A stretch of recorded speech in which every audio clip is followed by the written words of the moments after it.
အနေတော့နဲ့နာကိုင်းဝင်ငါးပါးတည်းတပါဆီယမလေးဆရာကြီးအားလုံးလေးကြောလိုက်ပါလေဒီချင်းနဲ့နောက်တစ်ဆိုရင်အမှတ်နှစ်ချောင်းတွားရမို့ဒီတချင်းကို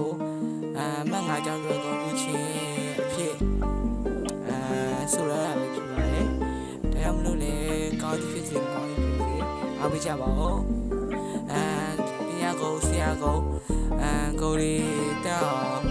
စာရပါတီကြောင်းတက်လိုက်စာချက်လိုက်နဲ့စာမရရင်ကောင်းခောက်ကဆုံးမတဲ့ဆရာတွေအလုံးငယ်လေးလေးကောင်းကြတဲ့သားတို့ပေါ်မှာနေပြီးတော့ထွေးချစ်ခင်ပေးချင်တဲ့မှုနဲ့လေးလေးထွေးရတဲ့တဲ့ပေးပြီး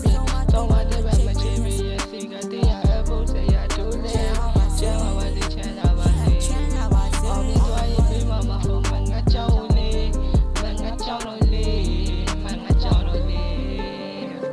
တရားတွေကိုပြန်လို့ချင်းတယ်ငွေချင်းများတဲ့ပျော်ရွှင်မှုတွေများစွာလဲအိမ်မက်တွေကကိုယ်စီနဲ့ရှစ်ဆက်ရှောင်းနဲ့ကြိုးစားရင်အတို့ညီကိုတွေပြတ်ဆုံးမယ်အေးဆေးပဲတာကြီးရှစ်ဆက်ရှောင်းနဲ့တာကြီးမကကြောင်အမျက်စရာတွေအလုံးကိုရှေ့ကိုချခွဲဝါရချေရောက်ပြီးဆိုတော့ဆဲတော့မကောင်းဒီတဲ့ချင်းနဲ့နှုတ်ဆက်ခွဲဝါမငါကြောင်တွေကုန်ချင်းပဲပြင်လာကုန်သက်စရာမျက်ရည်လက်မှုတမ်းကကြီးဝမြတ်တာငါ28မြတ်တာနဲ့ပညာပုံမျိုးရင်းကကျုံတာတော့ကျူတာပါဆရာမပြောခဲ့တဲ့စဝဒန်တွေနားရဲချမ်းလောဝမ်းတွေပြာဆိုရတဲ့တော့နန္ဒငါးပါးတွေလည်းတပမ်းမလို့ဒါကြောင့်လို့ယူသေးပါရဲ့ဆရာမလို့ဆရာမလို့ယူသေးပါရဲ့ဒါလေးဆရာတွေအားလို့ကြောလိုက်ပါရဲ့ယူသေးပါရဲ့